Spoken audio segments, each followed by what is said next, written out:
കാഴ്ചയുടെ മഹാത്ഭുതമൊരുക്കി പെരുമ്പാവൂരിനെ ആഘോഷസാന്ദ്രമാക്കുന്നു marine expo tunnel aquarium exhibition ഫെബ്രുവരി 9 മുതൽ പെരുമ്പാവൂർ പാലക്കാട്ടുതാഴം മൈതാനിയിൽ. ഏവർക്കും സ്വാഗതം. East Maradi vocational higher secondary സ്കൂളിൽ നിന്നും വിരമിക്കുന്ന അധ്യാപകർക്ക് ഇഷ്ടമരം ഫൗണ്ടേഷന്റെ ആഭിമുഖ്യത്തിൽ വൃക്ഷത്തൈകൾ വിതരണം ചെയ്തു. സമൂഹത്തിനാകെ തണലായി മാറിയ അധ്യാപകർ പ്രകൃതിക്കും തണലായി മാറണമെന്ന ലക്ഷ്യത്തോടെയാണ് വൃക്ഷത്തൈകൾ നൽകിയത്. ഈസ്റ്റ് മാറാടി VHSS സ്കൂളിൽ നിന്ന് വിരമിക്കുന്ന പ്രധാന അധ്യാപകൻ അജയൻ AA-ക്കും സീനിയർ അസിസ്റ്റന്റ് ഗിരിജ MP-ക്കുമാണ് ഇഷ്ടമരം ഫൗണ്ടേഷൻ വൃക്ഷത്തൈകൾ നൽകിയത്.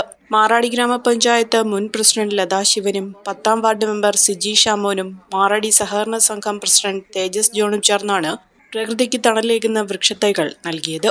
Maradi CPIM local secretary MN Murali, മുൻ NSS programme officer Sameer Siddiqui, Ishtamaram foundation സ്ഥാപകൻ ബാബു തട്ടാർകുന്നേൽ, സ്റ്റാഫ് സെക്രട്ടറി അനിൽകുമാർ, മുൻ സ്കൂൾ കൗൺസിലർ ഹണി വർഗീസ്, രതീഷ് വിജയൻ, അനൂപ് തങ്കപ്പൻ, സിലി ഐസക്, മുൻ BPO Alice teacher, Shobhana MM, Sheeba MI, Gracy Kurian, Mincy Babu തുടങ്ങിയവർ ചടങ്ങിൽ പങ്കെടുത്തു. അതുപോലെ ടീച്ചർ ഗിരിജ ടീച്ചർ ഇവർക്ക് വീട്ടിൽ കൊണ്ടുപോയി നടുന്നതിന് വേണ്ടി ഓരോ വർഷത്തേക്ക് കൊടുക്കുകയാണ്. അപ്പോൾ എല്ലാവരും സന്തോഷമായിട്ടിരിക്കട്ടെ. എല്ലാവർക്കും ആശംസകൾ. കുറഞ്ഞ ചെലവിൽ അത്യാധുനിക ആരോഗ്യ പരിരക്ഷ. MCS hospital, Muvattupuzha.